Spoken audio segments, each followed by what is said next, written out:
Have you ever felt like you were in the wrong place at the wrong time? Or maybe, just maybe, you were exactly where you needed to be for a purpose greater than yourself. Today, let's dive into the incredible story of a young woman who saved her people through courage and faith, Queen Esther. The story unfolds in ancient Persia, during the reign of King Ahasuerus, also known as Xerxes. A young Jewish girl named Hadassah, later known as Esther, finds herself living in exile.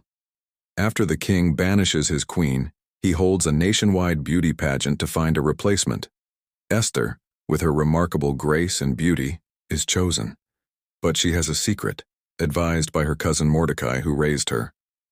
She doesn't reveal that she is Jewish. Meanwhile, a wicked official named Haman rises to power. Filled with pride and prejudice, he despises Mordecai for refusing to bow to him. This personal hatred escalates into a genocidal plot. Haman convinces the king to issue a decree to annihilate all Jews throughout the Persian Empire on a specific day. Can you imagine the terror and despair that swept through the Jewish communities? This is where the story pivots.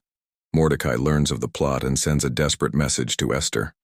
He implores her to go before the king and plead for her people. But this was a life-threatening risk. Approaching the king without being summoned was punishable by death. Esther is terrified, and rightly so. Her initial response is one of fear, but Mordecai's words to her are some of the most powerful in the entire Bible. In Esther chapter 4, verse 14, he says, "For if you remain silent at this time, relief and deliverance for the Jews will arise from another place, but you and your father's family will perish. And who knows but that you have come to your royal position for such a time as this?" For such a time as this. Those words change everything. Esther realizes her position isn't just a coincidence, it's a divine appointment. She steps out of her fear and into her purpose. She asks Mordecai to gather all the Jews in the city to fast and pray for her for 3 days, and she and her attendants do the same. Then, filled with a new resolve, she declares, "I will go to the king, even though it is against the law, and if I perish, I perish." What can we learn from this? First, God can use anyone, anywhere.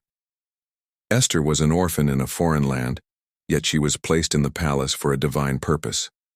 Your current circumstances, no matter how ordinary or challenging they seem, might be the very platform God intends to use for something extraordinary. Second, courage isn't the absence of fear. It's acting in spite of it. Esther was afraid, but she chose to act. True courage is often fueled by faith and a love for others that outweighs our own self-preservation. Finally, the power of unity and prayer is undeniable. Esther didn't act alone. She called on her community to support her through fasting and prayer, creating a spiritual foundation for the miracle that was about to unfold. Spoiler alert: Esther's courageous act works.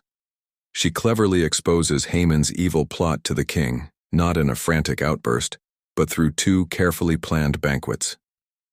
The king is enraged, Haman is brought to justice, and a new decree is issued allowing the Jews to defend themselves.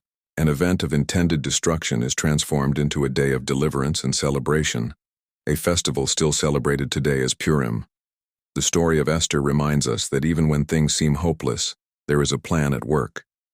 It challenges us to look at our own lives and ask, am I here for such a time as this?